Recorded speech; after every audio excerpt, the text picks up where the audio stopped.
name above all names, King of kings and Lord of lords.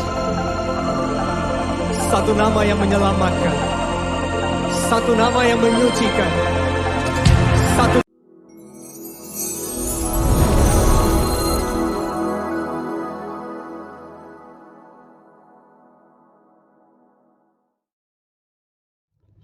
Shalom, damai sejahtera Tuhan Yesus Kristus menyertai kita orang semua di tanah yang begitu kaya, tanah Papua, tetapi di Indonesia dan di seluruh dunia. Saya bersyukur hari ini karena kasih Kristus Yesus Tuhan kita bertemu lagi dalam kelanjutan khotbah berseri yang berjudul Kasih yang Terbesar. Mari kita berdoa meminta pertolongan kuasa Roh Allah yang kudus. Roh Kudus, terima kasih untuk segala sesuatu yang Engkau kerjakan bagi kami, karena Engkau adalah Roh Allah Bapa sendiri, Yahweh Elohim, yang diutus Bapa dalam Kristus Yesus Tuhan, yang kami sembah, yang kami agungkan. Hari ini hamba akan meneruskan apa yang telah Engkau kerjakan. Hamba akan menyampaikan untuk mengingatkan hamba, istri hamba dan anak-anak, tetapi keluarga-keluarga umat-Mu Tuhan yang ada di Gereja Kasih Bapa di Tanah Papua, Jemaat Andreas Timika. Kami bersyukur melalui channel YouTube ini kami boleh menyebarkan, kami boleh memperluas, kami boleh menyampaikan kabar baik Injil Kerajaan Allah. Dalam nama Yesus, amin. Bapak, Ibu, Saudara-saudari yang dikasihi Tuhan, Tuhan Allah, Yahweh Elohim dalam bahasa Ibrani, Allah yang menjadikan langit dan bumi, laut dan segala isinya, yaitu Allah yang Ehad dalam bahasa Ibrani, Allah yang satu, Allah Bapa, Firman Yesus Kristus, dan Roh Allah yang kudus, yaitu Roh Kudus, telah menyatakan, telah membuktikan kasih-Nya yang terbesar di antara semua ciptaan, teristimewa manusia. Yahweh Elohim menciptakan atau membentuk manusia laki-laki dan perempuan dengan tangannya sendiri. Itu membuktikan kasih yang terbesar dibanding dengan ciptaannya yang lain. Yahweh Elohim menempatkan dan memberikan fasilitas yang terbaik buat manusia Adam dan istrinya Hawa di Taman Eden yang begitu sangat sempurna. Yahweh Elohim, Tuhan Allah ingin berinteraksi, ingin mempunyai hubungan dengan makhluk ciptaannya, ingin dia mempunyai relasi. Oleh dan sebab itu, dia memberikan tugas kepada Adam dan Hawa untuk mengusahakan apa yang diciptakannya, ciptaan Allah yang lainnya.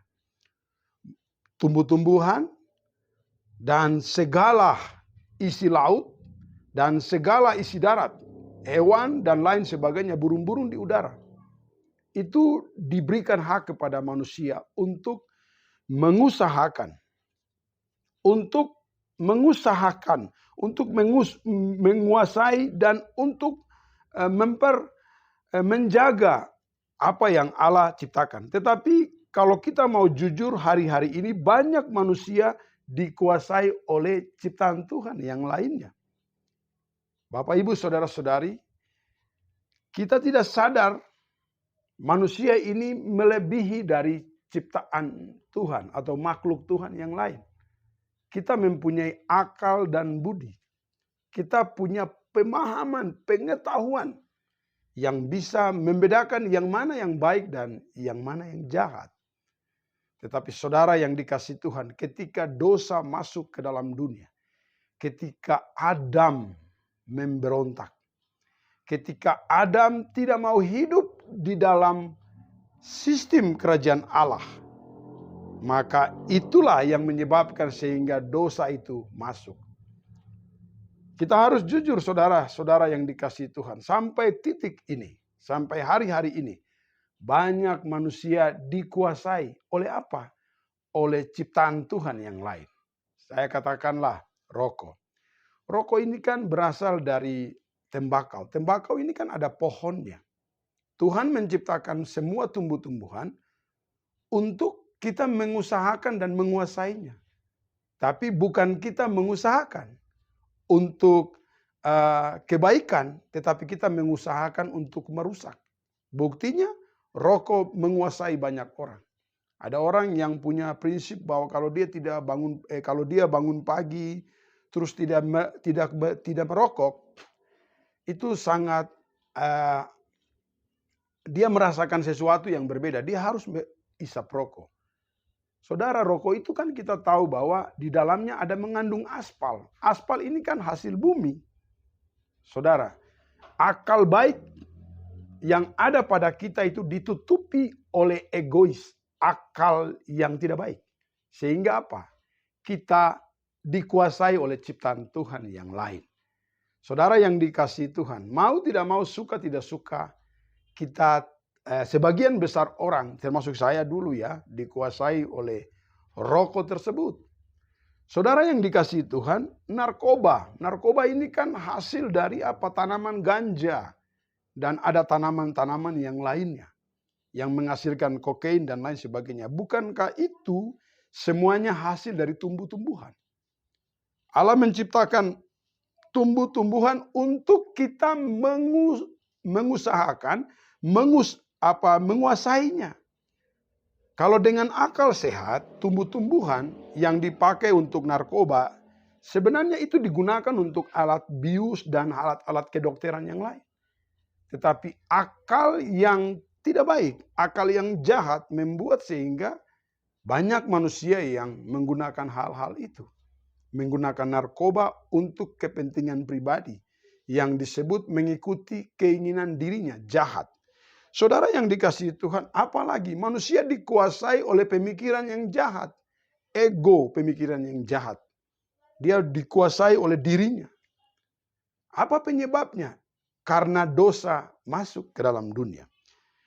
Kasih yang terbesar Allah Elohim, Tuhan Allah, Yahweh Elohim tidak hanya meninggalkan manusia yang pertama di Eden untuk menguasai, memelihara, dan mengusahakan taman tersebut. Tetapi juga memberikan tawaran kepada manusia. Allah memberikan tawaran kepada manusia yang disebut free will. Yang mana yang baik dan yang mana yang jahat. Manusia diberikan kebebasan untuk memilih. Coba kita perhatikan di Kejadian pasal 2 ayat 16. Firman Tuhan berkata begini. Lalu Tuhan Allah memberi perintah kepada manusia. Semua pohon dalam taman ini boleh kau makan buahnya dengan bebas. Saudara, boleh kita makan, boleh manusia pertama memakan seluruh hasil itu dengan bebas.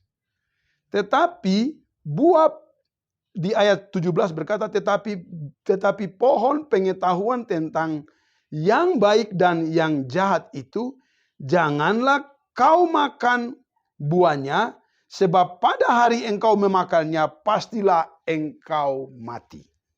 Jadi, semua boleh makan, tapi hanya satu pohon pengetahuan baik dan jahat tidak boleh dimakan buahnya oleh si Adam dan istrinya. Sedangkan buah pohon kehidupan itu dihindarkan oleh Allah karena Adam itu sudah mengetahui tentang yang baik dan yang jahat karena dia makan buah pengetahuan baik dan jahat. Karena dia melawan, dia memberontak terhadap Allah, dia tidak mendengarkan perintah Allah, dia tidak mau hidup menuruti sistem pemerintahannya Allah. Makanya Yahweh Elohim, Tuhan Allah, Allah yang Esa tadi, dia memelep setelah dia mengusir Adam itu keluar dari taman itu bersama istrinya, Dia memele taman itu di bagian timur dengan kerub, dengan malaikat. Supaya jangan manusia itu balik dan makan buah kehidupan. Sehingga dia tidak mati-mati begitu. Karena ketika dia melawan Tuhan, dia mengalami yang disebut mati. Saudara yang dikasihi Tuhan. Dia disebut mati. Saudara, makanya manusia itu hidup dengan egonya. Dirinya, saudara. Itulah juga yang disebut kasih yang terbesar dari Allah, Yahweh Elohim, memberikan kebebasan kepada manusia untuk memilih. Memilih yang terbaik dan memilih yang tidak baik. Makanya dia lebih memilih mengikuti Satan, tawaran dari ular, dibanding dengan keistimewaan kasih yang sudah Allah berikan kepada dia. Dan apa yang terjadi? Resikonya harus dia dikeluarkan dari taman itu. Dia tidak boleh menikmati hadirat Allah. Kenapa? Karena ada dosa yang memeleh Adam. Saudara yang dikasihi Tuhan, firman Tuhan berkata ketika Tuhan sudah memberitahukan, Tuhan sudah memberikan syarat, Tuhan sudah memberikan sistem pemerintahan. Kau tinggal di taman ini, ada sistemnya. Sistemnya apa? Kau tidak boleh makan buah pengetahuan baik dan jahat. Tetapi Adam lebih memilih keinginannya, dirinya. Dan dia bisa makan buah yang diberikan oleh istrinya. Saudara, ada satu cerita begini. Ini cerita dari bagian barat tanah Papua. Tepatnya di kota Sorong, lebih khusus di kampung Maibrat. Laki-laki ini dia orang Maibrat. Dia bilang begini, untung baik Adam. Kalau saya makan buah lapis ular itu. Saudara yang dikasihi Tuhan. Betapa luar biasa laki-laki dari Maibrat itu. Dia makan buah di taman itu dan lapis ular itu. Saudara-saudara yang dikasihi Tuhan, itu sebuah cerita yang buat kita bisa sedikit stressing. Sebab firman Allah harus kita dengar dengan hati yang lembut. Harus kita mempersiapkan tanah hati yang baik. Supaya kita bisa menerima kebenaran firman Tuhan itu dengan baik. Yesus berkata, Tuhan berkata, Yahweh Elohim berkata di ayat 17, pastilah engkau mati. Dalam bahasa Ibrani, mut. Mut yang dimaksudkan dalam bahasa Ibrani ditujukan kepada karakter ilahi mati. Atau manusia roh mati. Atau akal sehat kita mati. Sehingga manusia hidup dengan akal yang tidak sehat, saudara yang dikasihi Tuhan. Karena manusia mengalami mati akal sehat, karakter Kristus dalam dirinya, manusia ilahi itu mati, atau manusia roh itu mati, maka sudah tentu manusia itu akan hidup dengan manusia dagingnya. Saudara coba kita perhatikan ke belakang. Kita kembali kita review ke penciptaan. Manusia itu bahan bakunya Adam, itu bahan bakunya dari debu tanah. Dan Hawa itu bahan bakunya dari tulang. Dari salah satu organ tubuh dari manusia itu. Kedua benda ini, debu tanah dan tulang, ini benda. Benda mati. Debu tanah benda mati, tulang benda mati. Hanya saja tangan Allah, Yahweh Elohim, Yesus Kristus, tangan Allah yang kudus itu, dia setelah bentuk debu tanah, dan juga dia bentuk bahan baku dari tulang itu, membentuk perempuan, dia memberikan nafas hidup. Barulah benda mati tadi itu hidup. Kalau tidak, apa yang dia bentuk itu seperti boneka, katakanlah. Boneka dibentuk seperti manusia, dia benda mati. Kalau boneka zaman now sekarang yang Cina ciptakan atau Jepang itu sudah begitu luar biasa. Sudah hampir mirip seperti manusia, tapi dia tidak punya nyawa dan roh. Yang menggerakkan dia adalah mesin, saudara. Mesin yang dibuat sebegitu rupa. Sampai bisa membentuk mulutnya dan lain sebagainya. Tapi manusia itu dia tidak punya darah. Dan tidak ada roh Tuhan dalam dirinya. Maka secanggih-canggihnya manusia, dengar baik-baik. Kita tidak akan pernah melebihi Yahweh Elohim. Tuhan Allah. Kenapa? Karena dialah yang maha. Dan terkutuklah orang yang mengandalkan hikmat. Itulah sebabnya di kitab Petrus, Paulus berkata demikian. Saudara yang dikasihi Tuhan, jadi kita itu jadi benda mati. Makanya ketika manusia berbuat dosa, roh itu terjepit. Roh Tuhan itu terjepit, dagingnya yang naik. Egonya yang menutupi, sehingga akal sehat itu tidak berfungsi dengan normal dan baik. Kenapa? Sudah ditutupi dengan akal yang tidak baik. Akal jahat, saudara. Coba kita lihat Kejadian pasal 2 ayat 7. Ketika itulah Tuhan Allah membentuk manusia itu dari debu tanah dan menghembuskan nafas hidup ke dalam hidungnya. Demikianlah manusia itu menjadi makhluk yang hidup.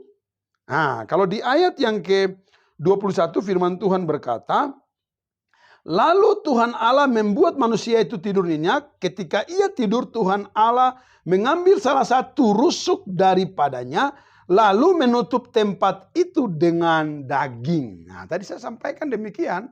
Dua benda, kita ini manusia dari benda mati, debu tanah dan tulang. Tapi hanya saja kasih terbesar Allah, Allah berikan rohnya kepada kita. Makanya ketika kita bertindak, ketika kita memberontak, itu artinya roh baik, akal budi kita terjepit. Dan itu terjadi untuk seluruh dunia. Ketika multiplikasi manusia terjadi di mana-mana. Saudara yang dikasihi Tuhan, ketika manusia mengalami mati atau maut, maka perhatikan dengan seksama, sebagian besar manusia hidup seperti karakter binatang. Kenapa demikian, saudara? Karena memang binatang bahan bakunya itu sama dengan manusia dari debu tanah. Makanya ketika ada pertengkaran suami istri, jangan heran kalau dia dia ingat akan dia ingat akan bahan bakunya yang sama. Dia ingat nama-nama binatang. Padahal kasih yang terbesar Allah sudah memberitahukan Adam pada waktu mulanya. Allah menyuruh Adam memberikan nama supaya satupun di antara binatang itu tidak sama dengan manusia. Kenapa? Karena memang manusia mulia. Kita diberikan akal budi, kita diberikan nafas. Binatang hanya nyawa, hanya darah. Tapi dia tidak punya nafas, dia tidak punya akal budi seperti kita. Itulah sebabnya saya kenapa tadi katakan bahwa kenapa sampai manusia hari ini laki-laki dan perempuan kok bertengkar sebut babi gampang, samakan istrinya dengan babi, anjing. Orang di bagian barat sana bilang celeng dan lain sebagainya. Kandang binatang disampaikan nama-nama binatang disampaikan disamakan dengan manusia. Sebut anaknya juga nama binatang dan lain sebagainya. Ini terjadi karena manusia itu berbuat dosa. Perilaku manusia mengawinkan, saudara yang dikasihi Tuhan. Aduh, seperti binatang. Kawin ke sana, kawin ke sini, kawin di sana seperti anjing dan lain sebagainya. Saudara yang dikasihi Tuhan, kenapa apa yang menjadi penyebab? Karena itu tadi. Manusia memberontak. Manusia melawan sama Allah, akhirnya akal sehatnya itu dikeluarkan. Akal sehatnya tidak lagi berkuasa atas dirinya. Allah Tuhan kita Yahweh Elohim menciptakan manusia, perempuan dan laki-laki. Saudara, tapi hari ini apa yang terjadi? Laki-laki dan laki-laki bersetubuh, tinggal selayaknya suami dan istri. Perempuan dan perempuan tinggal selayaknya suami dan istri. Padahal sesungguhnya manusia itu hanya perempuan dan laki-laki. Laki-laki dan perempuan. Saudara yang dikasihi Tuhan, manusia sikut menyikut, saling merusak satu sama dengan yang lain. Saudara kalau nonton film animal, bagaimana itu si singa makan yang lain ya. Si singa dia makan binatang-binatang yang lain. Bagaimana binatang yang yang lebih kuat merusak yang lain, dan lain sebagainya. Perilaku ini sama seperti hari ini. Untuk mau menjadi seorang bupati katakanlah, dia akan pakai berbagai cara, bahkan dia bisa menyikut saudaranya sendiri, sekampung bahkan sedaerah, atau mungkin jadi gubernur, sebangsa atau sesuku, sekomunitas akan saling baku sikut. Kenapa? Karena itu ego tadi, keinginannya ingin dipenuhi dan dirusak orang yang lain. Yakobus pasal 3 ayat 16 berkata, di mana ada iri hati dan mementingkan diri sendiri, saudara yang dikasihi Tuhan, di situ terdapat berbagai macam perbuatan jahat, kekacauan dan perbuatan jahat. Sadar atau tidak sadar, suka atau tidak suka, itu yang terjadi. Dan iri hati dan mementingkan diri sendiri, ini sifat binatang dan sifat tumbuhan. Anda pernah lihat tumbuhan anggrek? Dia mau mementingkan diri sendiri. Dia kalau berada di satu pohon yang lain, dia akan mengisap pohon itu sampai selesai. Sampai pohon itu kering. Dan dia makan dari daerah itu, dari tumbuhan yang lain. Dia mematikan tumbuhan yang lain. Ini kan apa? Tumbuh-tumbuhan. Belum lagi binatang, saudara. Binatang itu paling banyak binatang yang egois, mementingkan diri sendiri. Nah, itulah sebabnya saudara yang dikasihi Tuhan. Memang ada beberapa binatang yang dicontohkan di dalam firman Tuhan untuk kita belajar dan mencontohi seperti semut, belalang dan beberapa hal yang dikatakan oleh Salomo dalam kitab Amsal. Tetapi saudara, sesungguhnya hari ini sebagian besar manusia sifatnya seperti binatang. Manusia perilaku akal sehat yang akal sehat itu merajalela, akal yang tidak sehat itu merajalela di mana-mana. Kerusakan terjadi di mana-mana. Oleh dan sebab itu saudara yang dikasihi Tuhan. Ketika saya merenungkan hal ini, saya merenungkan kasih Allah yang terbesar ini, saya mendapat ingatan kepada Kejadian pasal 6 ayat 1 sampai dengan 22. Bagaimana Tuhan sangat marah dengan perilaku manusia pada waktu itu. Di ayat 3 berkata, berfirmanlah Tuhan, rohku tidak akan selama-lamanya tinggal di dalam manusia, karena manusia itu adalah daging, tetapi umurnya akan 120 tahun saja. Makanya terjadi buat siapa? Musa. Musa ini siapa? Pemimpin bangsa Israel. Yang dipercayakan Tuhan membawa mereka keluar dari tanah Mesir. Saudara, di kitab Kejadian pasal 6 menjelaskan bagaimana Tuhan kecewa. Itulah sebabnya Yesus Kristus mengatakan di dalam kitab Matius. Tapi kita lihat kitab Kejadian 6 pasal 5 berkata, ketika dilihat Tuhan bahwa kejahatan manusia besar di bumi, dan bahwa segala kecenderungan hatinya selalu membuahkan kejahatan semata-mata. Jadi perilaku manusia semata-mata melakukan kejahatan. Saya baru dapat informasi tadi malam ketika kuliah teologi, dapat informasi dari salah satu dosen saya dari Harvard. Dia katakan di Amerika itu ada buku tentang biologi, di lembaran pertama dibuka itu ada ditunjukkan tentang gambar seks. Dan mereka anjurkan anak-anak remaja itu pakai kondom untuk melakukan seks. Seks itu dianggap biasa, sudah tidak dianggap kudus lagi. Tuhan menciptakan seks untuk suami dan istri. Kudus. Dilakukan untuk suami dan istri. Diperuntukkan untuk suami dan istri. Tetapi di beberapa negara, termasuk di Papua, sudah di anak-anak SD, SMP, dan SMA, itu dianggap bahwa kalau anak-anak pemuda, anak-anak remaja masih perawan, itu mustahil. Atau laki-laki masih perjaka, itu mustahil, saudara.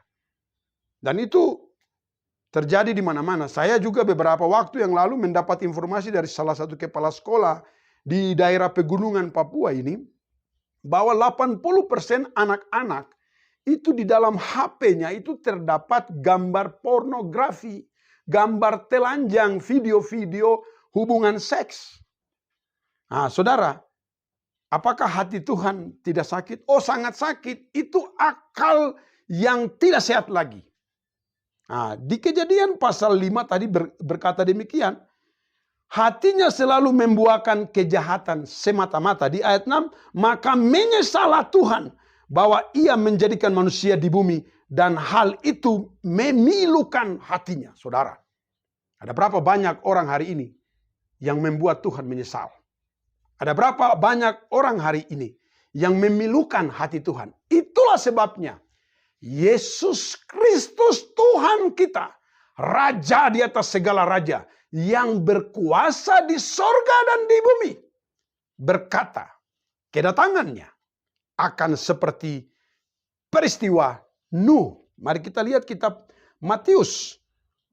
Matius pasal yang ke-24, saudara. Matius pasal ke-24, ayatnya yang ke-37 sampai 39. Apa kata firman Tuhan? Sebab sebagaimana halnya pada zaman Nuh. Peristiwa yang tadi ya. Manusia punya hati cenderung melakukan kejahatan. Demikian pula halnya kelak pada kedatangan anak manusia atau Yesus Kristus Tuhan kita. Sebab sebagaimana mereka pada zaman sebelum air bah itu makan dan minum, kawin dan mengawinkan, sampai kepada hari Nuh masuk ke dalam batra. Ayat 39 berkata, dan mereka tidak tahu akan sesuatu sebelum air bah itu datang dan melenyapkan mereka semua. Demikian pula halnya kelak kedatangan anak manusia. Siapakah anak manusia? Anak manusia, Yesus menyampaikan namanya anak manusia seperti kitab Yesaya. Yesaya anak manusia. Saudara yang dikasihi Tuhan. Yehezkel mengatakan demikian, dia anak manusia. Saudara, Yesus Kristus mengatakan bahwa dia akan datang seperti peristiwa Nuh. Anda bisa merenungkan dan melihat kanan kiri Anda, di kantor, di jalan, di tempat kegiatan, di gereja, di kumpulan-kumpulan organisasi gereja, di dominasi gereja, Anda bisa lihat. Apakah ada roh jahat di sana?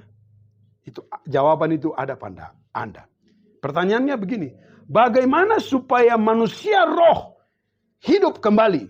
Atau manusia roh dapat bangkit kembali dan menguasai kita seperti yang dikatakan oleh Rasul Paulus. Bagaimana kita harus dikuasai oleh manusia roh? Ini jawaban yang juga termasuk yang disebut kasih Allah, Tuhan Allah yang terbesar. Yahweh Elohim, Yesus Kristus Tuhan, dan melalui perantaraan Roh Kudus mau supaya manusia roh kita yang menguasai kita, bukan daging. Pertanyaannya begini, bagaimana caranya? Itulah sebabnya saya mau berkata begini, ikutlah khotbah ini. Terus nanti Anda akan menemukan jawabannya. Ketika Anda menemukan jawabannya, Anda akan mendapat jalan kedua keluar dari Yahweh Elohim, Tuhan Allah, Bapa, Tuhan Yesus, dan Roh Kudus. Amin. Tuhan